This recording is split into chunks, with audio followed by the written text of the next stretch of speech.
Well, I mean, to put it simply, I was lost, right?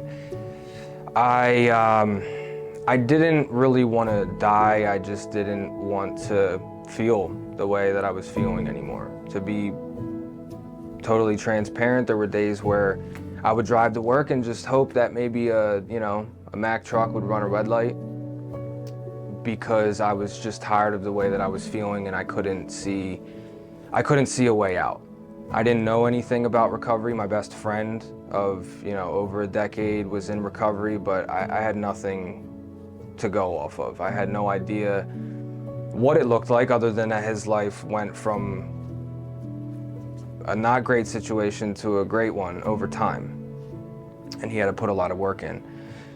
I truly just believe that it was divine intervention that I got to rehab. My grandfather had dementia, and I wasn't the best because I was in my addiction. I wasn't the best to anybody. I was so self-centered and just so focused on getting my fix, getting what I needed, that I would lie and manipulate and just step over whoever it was that I had to step over, with no regard of how they felt and what I put my mother through and what I put my family through.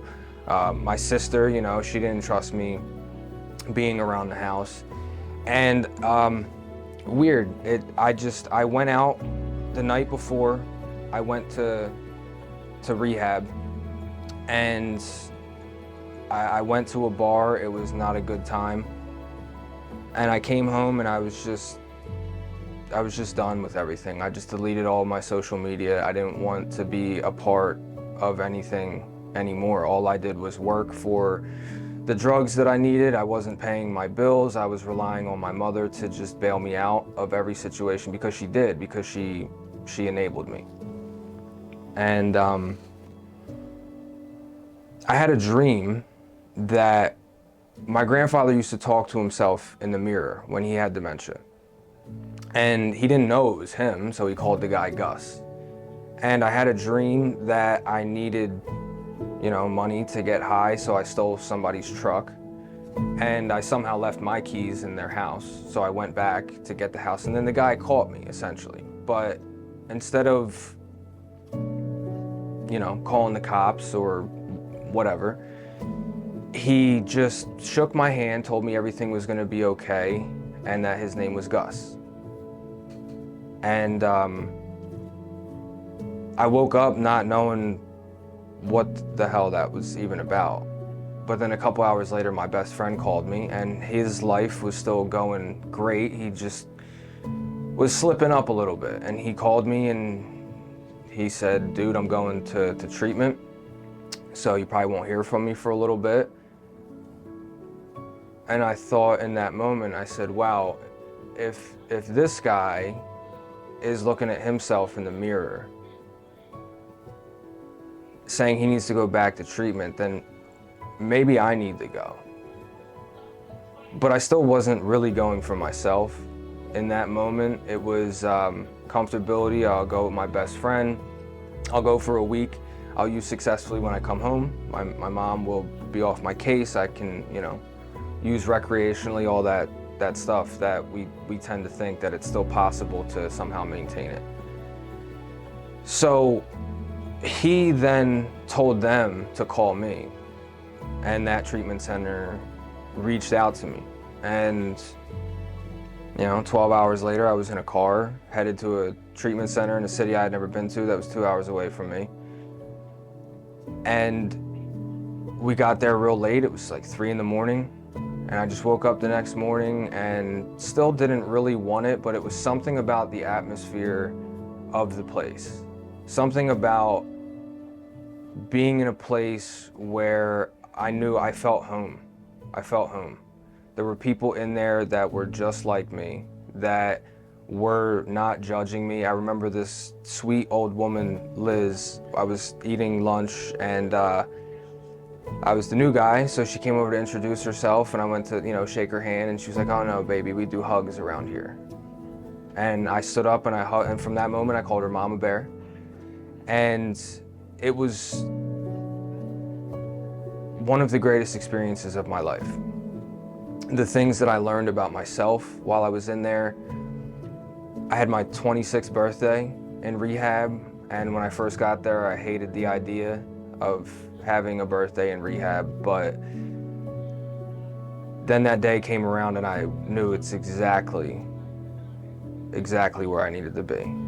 I truly found myself in rehab, and the biggest moment of my stay there came a couple days before I was due to leave.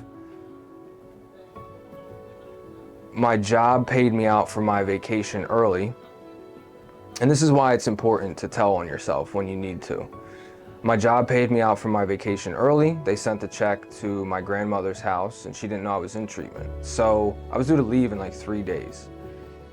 And I all of a sudden start to think of how am I gonna make this work to where I'm gonna use one more time when I get home, even though I have just made all of this progress, because that's what addiction does. I came to find out that it gets in your ear and it just lies and manipulates and it gaslights you and says you'll never be happy without, and it's just all nonsense. That's just not true.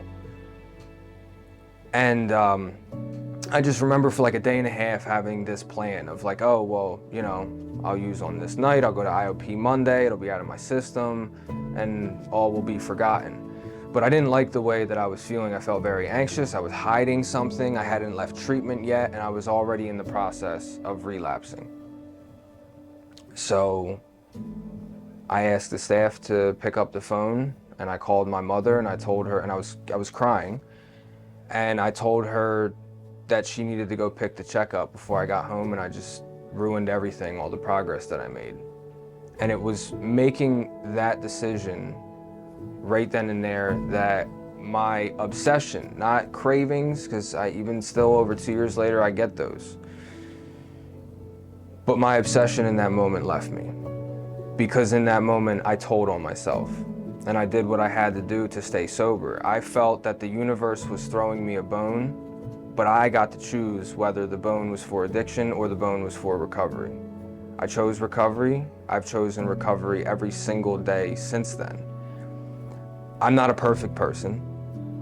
I am very stubborn and I hate to lose. I'm competitive, but I've also learned how to turn my vices into virtues.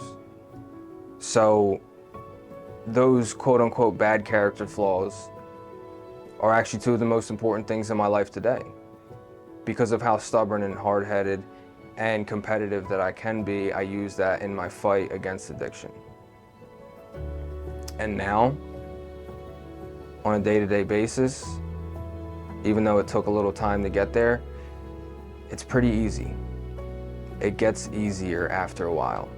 There's a thing called Just for Today, and it's a reading, and the readings are beautiful. Every day, you can read a new one. And with the right amount of work and belief in yourself, Just for Today ends. It's no longer a 24-hour thing. It becomes longer stretches in between where you feel, you know, wow, 13 days went by and I didn't think about using. Then the next time it's a month and a half. And then it's only, instead of you hanging on to that thought of using for 4 hours, next thing you know, it's in and out of your head in 2 minutes. And you go about your day. And it is the most freeing and empowering thing that somebody can ever do, is to be able to fight something like that. Because it's something that has you in a chokehold for a long period of your life, depending on how long this has been going on for you. I mean, for me, it was from the time I was 12 till I was 26. So I didn't know what recovery was supposed to look like. I didn't know how to live sober. All those formative years of my life, teenager, going through middle school, going through high school, graduating, I knew nothing of being sober. I was sitting in rehab at 26 years old with 3 days sober and realized I hadn't had 3 days sober since I was 12 years old. But I figured it out. It started with other people. Didn't really start from me. People will tell you it does start with you.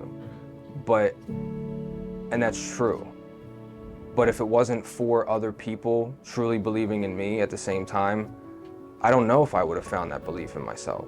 And here at Avenues, that's what we offer.